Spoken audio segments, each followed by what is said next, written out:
matemātiski modelētā atmiņa, kas krājas, mēs vismaz mūsu filozofijas un socioloģijas institūtā mēdzam tā teikt, kas krājas tāpat līdzīgi kā tautas dziesmas. Ja barons savulaik savāca mūsu tautas kultūras un dziesmu atmiņu, tad šie dzīves stāsti kā atmiņu vākšana rāda patieso cilvēcisko konkrēto vēsturi, kas, protams, atšķirās no sociāli-ideoloģiski rakstītās politiskās vēstures.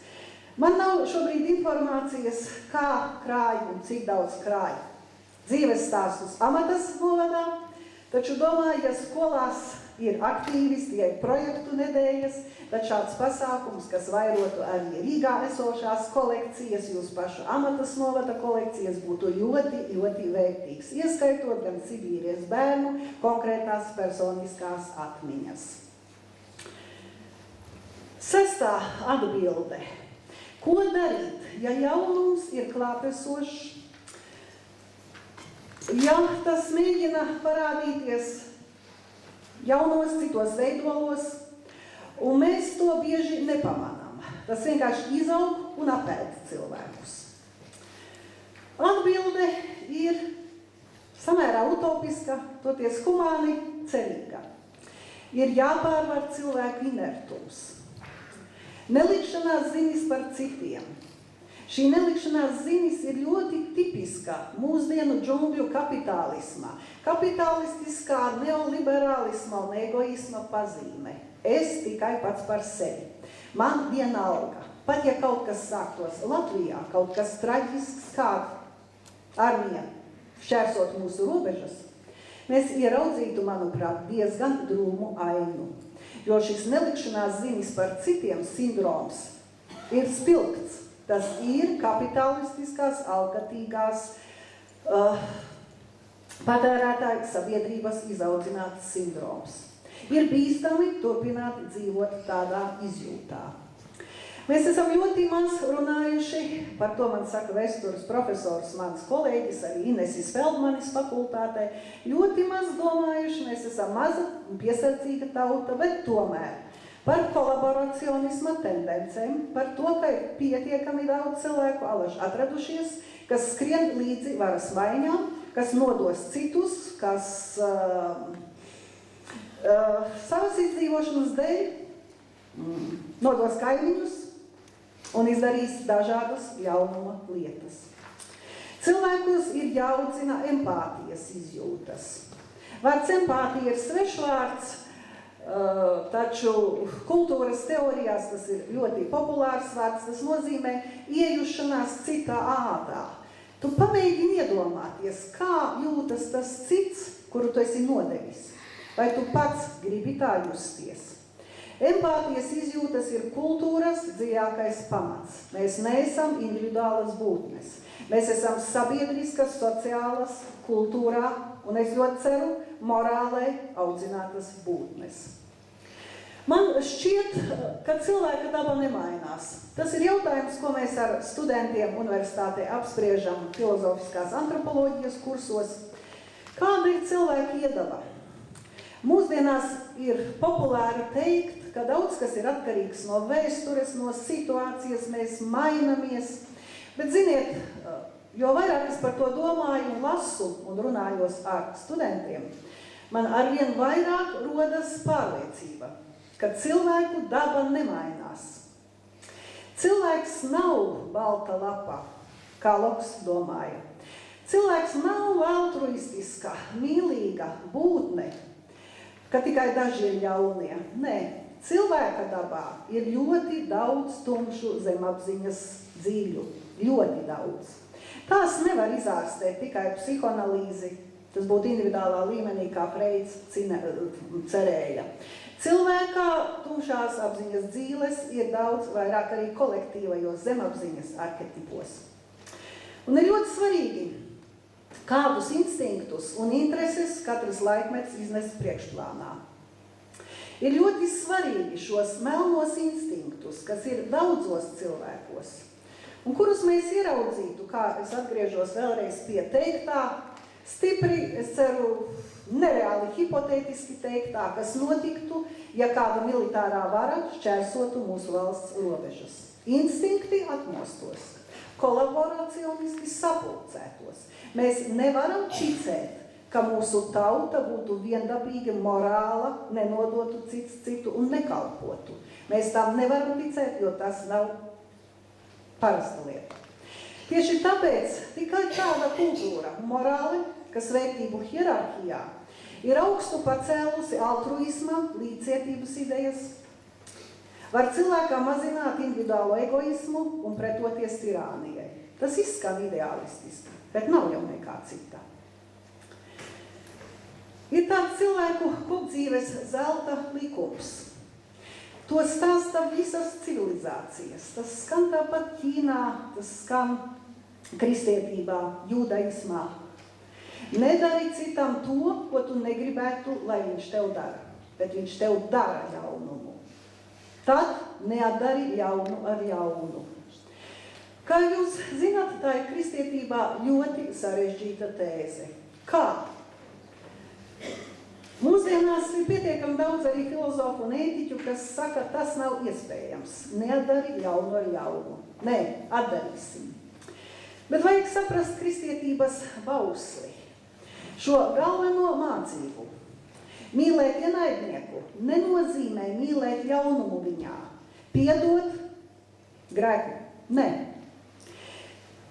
Neatdari ļaunu ar ļaunu nozīmē principu. Censties visiem spēkiem novērst cīņu, būt gudrākam, atņemt ļaunumam jēgu, uzvarēt ar morāles spēku.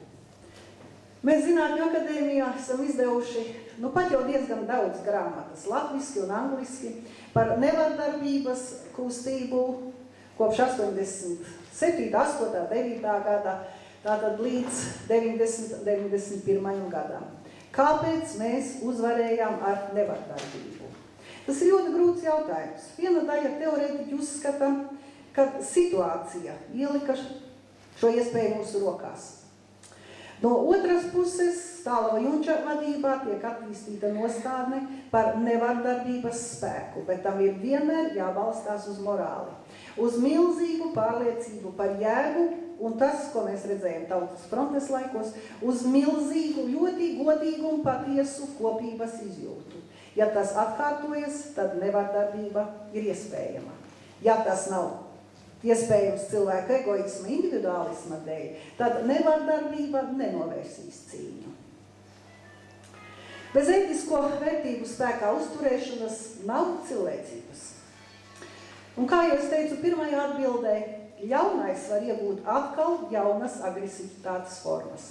Varbūt mēnesi atpakaļ mums tas pat prātā neienāca, mēs runājam par citām lietām. Taču 20 gadi vēsturē ir ļoti īss laiks. Un es jums gribu teikt, ka impērijas nesabrūk pāris gados. Tā tas nav pieredzēts. Ļoti iespējams, ka tas, kas tagad ir sācies, sauksim viņu par augsto karu, nezinu, kā mēs viņu sauksim, politologi izdomās. Ļoti iespējams, ka tās ir bijušās PSRS atraugas, kura tomēr nav sabrukusi, kura tomēr grib ar savu ļaunumu ideoloģiju savākt daudzus atpakaļ.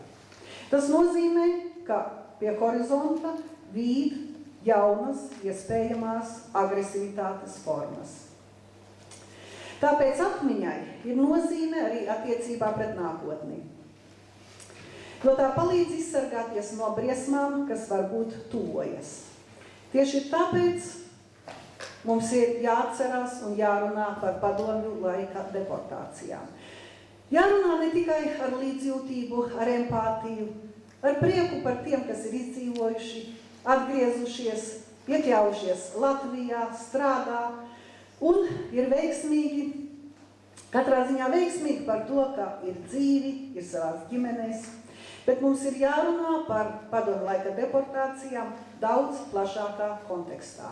Kā par tādu parādību, kas parādīja mums, kas ir milzīgs ideoloģijas nestais ļaunums, ka šis ļaunums principā ir mūžīgs, ka tam var būt jaunas agresivitātes formas, ka pret to var pretoties tikai ar demokrātiju, vārda plašā nozīmē, kopjot demokrātiju šeit pie mums, kopjot kopības izjūtu, kopjot morāli un kopjot empātiju. Empātiju, šeit esmu uzlikusi divas tādas rociņas. Es nevarēju atrast nekādu īpaši labu ilustrāciju empātijai, bet empātija ir šī iejušanās, šī līdzjūtība iejušanās citā cilvēkā. Tā kā mēs iejūtamies savā, varbūt mīļajā mājdzīvniekā, ka tas skumji ņaud un šķiet, ak, Dievs, es esmu kaķīts, es viņu saprotu. Fantastiski, ka bieži mēs labāk empātiski iejūtamies zvēriņos nekā viens otrā cilvēkā. Tad šis roku pieskāriens, šeit ir divas rokas, vecā, maziņa, jaunāka rociņa, ir ļoti vajadzīgs kā empātiska paudžu savienošanās. Tāpēc es gribu beigt savu uzrunu ar to, ka patiešām, pa īstam, pa godīgi, patiesi, kopsim sociālu atmiņu. Un Dievs pasaka, nebūsim naivi. Ieraudzīsim tīkstošo un zaļošo ļaunumu visās tā formās un pateiksim patiesību. Nu, pamēģināsim. Pamēģināsim nebīsties, nebaidīties. Jo patiesību var pateikt tikai tie, kas nebaidās. Sekmēsim humanismu gan izglītībā, gan sabiedrībā, vārda visplašākajā nozīmē. Morāli, empātijas audzināšanu. Tad stāsts par padomju laika deportēto ciešanām un nāvi iespējams, ka nesīs jaunajam Latvijas valsts laikmetam stiprību.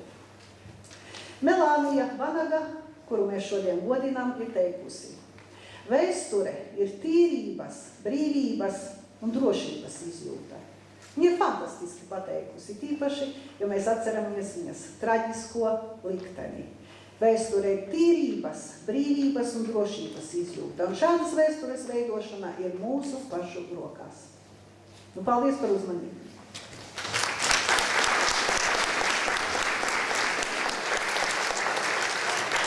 Paldies jums. Profesori Maija Kūle būs arī vēl pēc pusdienām, jūs varēsiet paspēt uzdot jautājumus. Diviem zēnus skrien.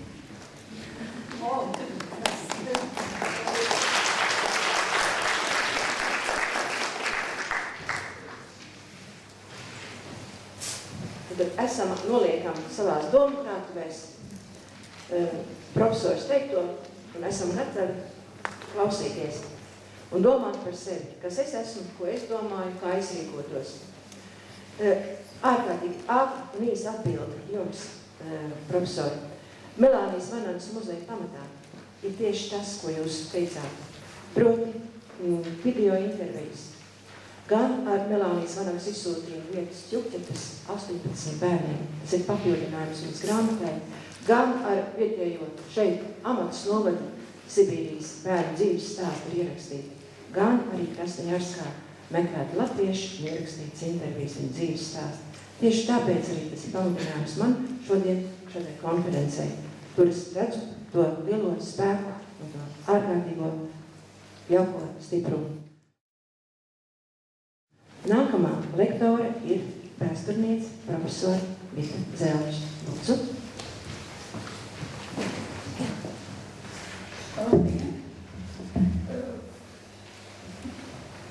Liels paldies jums, kā jūs kopjat gan savas novadnieces Melānijas Vanagas pieminēšanu, gan arī Latvijas atmiņu. Liels paldies Amatas novada cilvēkiem par šī pasākuma rīkošanu, jo lielā mērā šis pasākums jau arī ļauj kaut kādā mērā atbildēt uz akadēmiķes Maijas Kūles vēlējumu par empātiju, jo atbraucot uz šejieni un gan redzot muzeju, gan redzot jūs šeit, veidojās šī drošības sajūta, māju sajūta un arī Latvijas sajūta. Un vēl es gribu sacīt, ka milzīgs paldies akadēmiķei Maijai Kūlei par uzstāšanos, par šīm sešām atbildēm. Man liels paldies jums, un es esmu arī priecīga, ka man bija iespējams klausīties jūs, un man ļoti patika.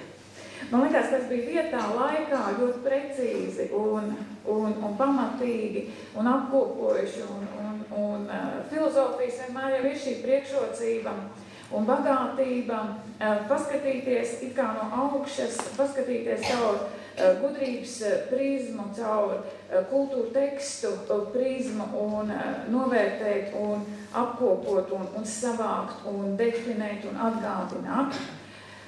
Man ir jārunā tālāk, faktiski es runāju par to pašu, tikai mums tādā akadēmiskā laukā it kā vienmēr pastāv gan pretruna, gan draudzība vēsturniekiem un filozofiem.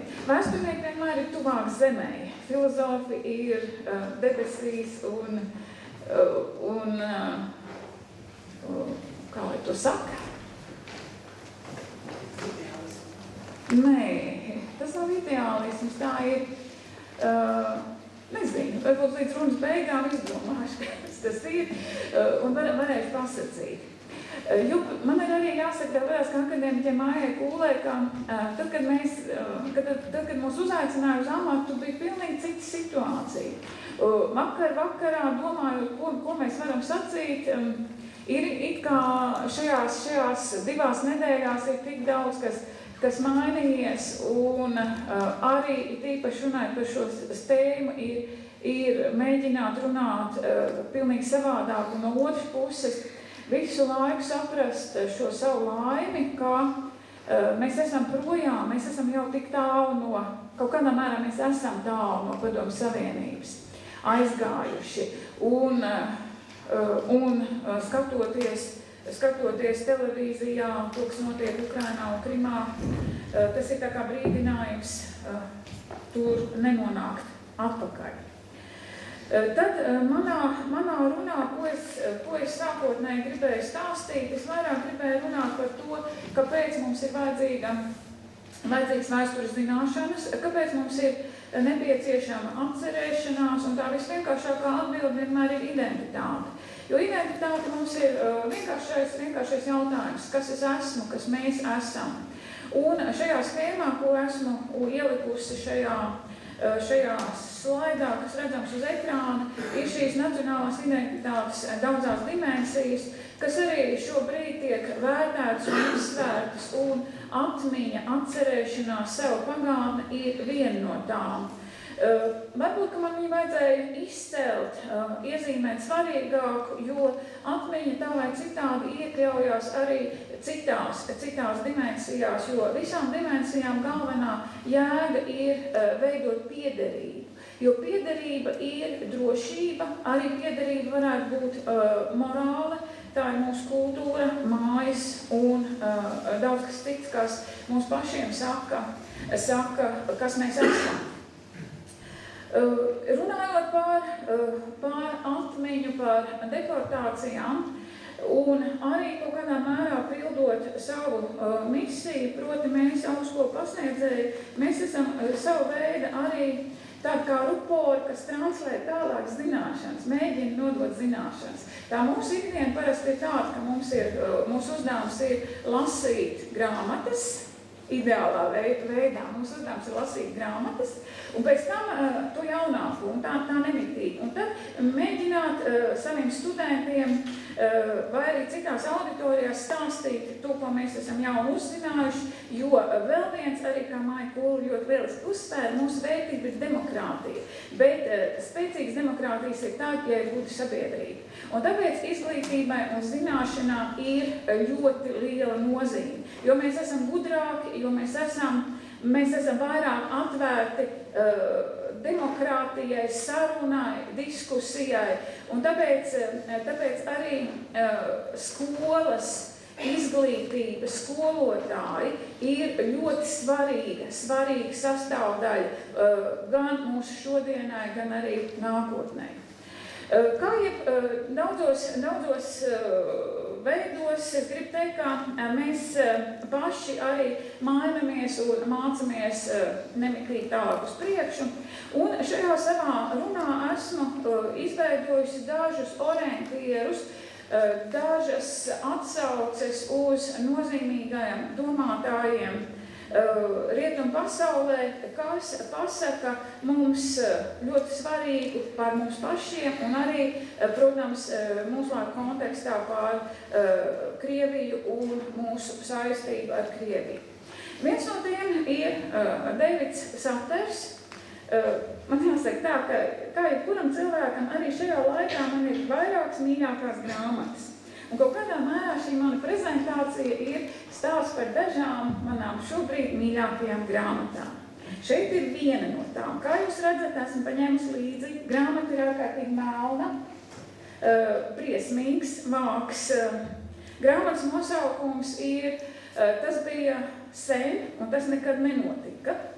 Krievija un komunistiskā pagātne.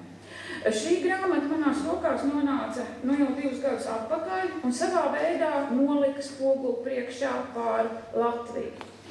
Deivids Saters ir žurnālists ar ļoti ilgu dzīvošanas Krievijā pieredzi. Viņa attiecības ar Krieviju ir šobrīd ļoti sarežģītas, jo faktiski valsts cenšas viņu vairāk neielaist savā teritorijā, lai netaptu šie skaidrie vērojumi pār šo zemi un tās cilvēkiem.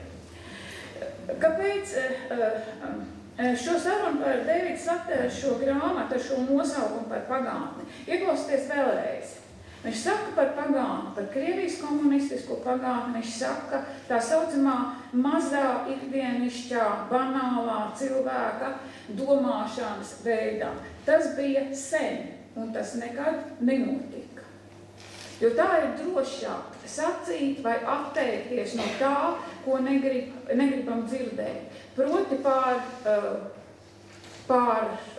ko? Proti pār savas tautas iznīcināšanu, par gulāgiem, par Otro pasaules kāru, kurā tika nogalināts bezjēdzīgi daudz cilvēku, proti meklēt atbildi uz jautājumu, vai šis karš bija vērts šo daudzo miljonu cilvēku dzīvību.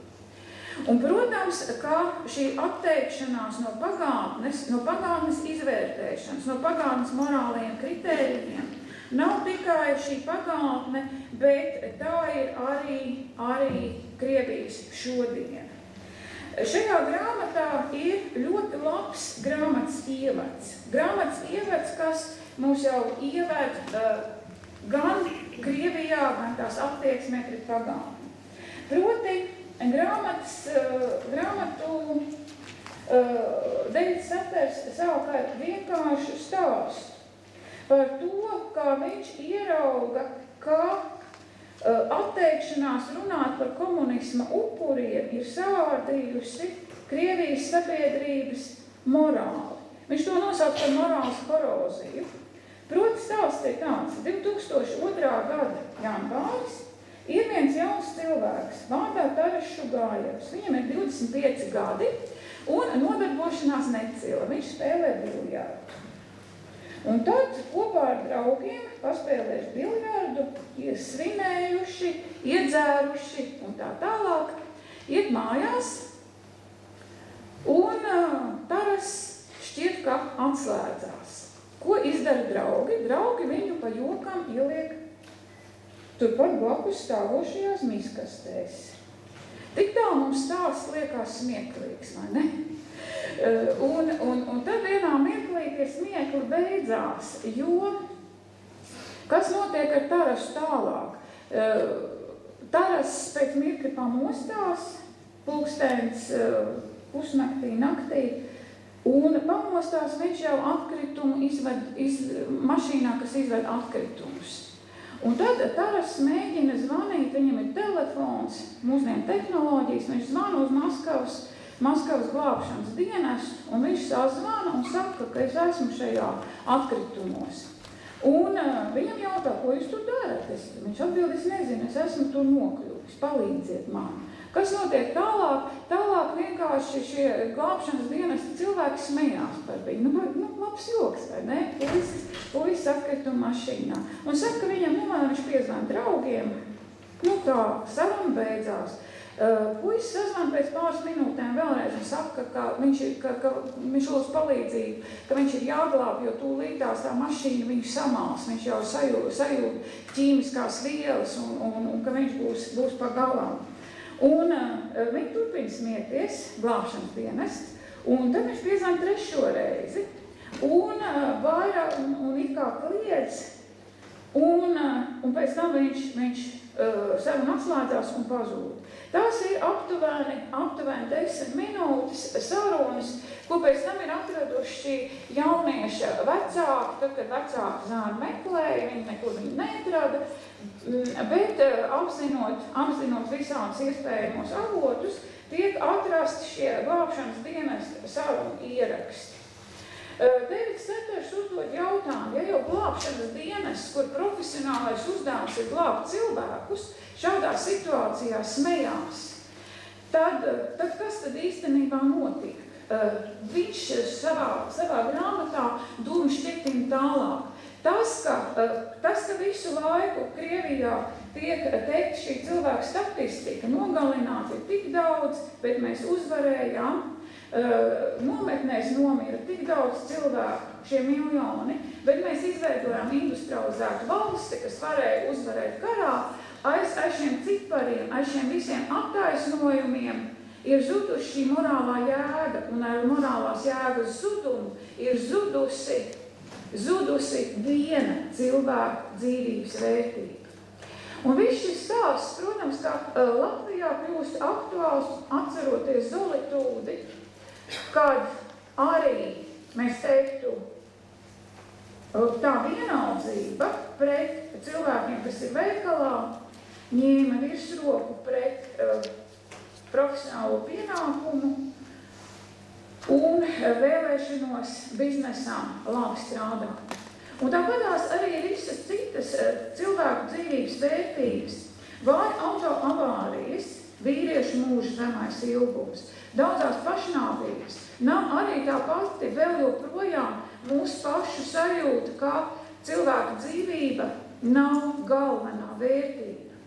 Vai arī aktuālais jautājums, kā būtu jāiet pie ārsta, laicīgi jāpārbauda veselība, jo tādā veidā mēs jau rūpējamies par šo savu dzīvības vērtību un neļaujam to devalvēt un apēst šajos attaisnojumos par to, ka daudz kas cits pasaulē ir svarīgāks. Lielā mērā Deivids Seters savā grāmatā stāstot stāstu par Krieviju, ļoti daudz ko pateica par Latviju. Runājot šobrīd par to, kas ir noticis ar mums un ko vēsturnieki cenšas rakstīt un runāt, ir jautājums par sovietizāciju.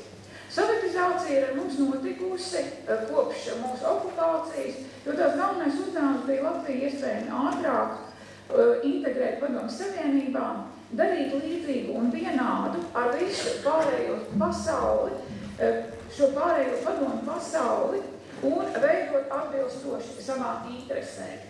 Jautājums ir par pašu vietu un pašu attieksmi. Kas bijām mēs? Kas mēs bijām visā šajā sovietizācijas procesā? Upuris, objekts, cik lielā mērā procesi varēja būt atkarīgi no pašiem. Protams, ka sovietizācijas galvenais instruments bija terors ar šo savu spilgtāko izpausmi masu deportācijām. Jo var teikt, ka atbrīvojot ļaunumu,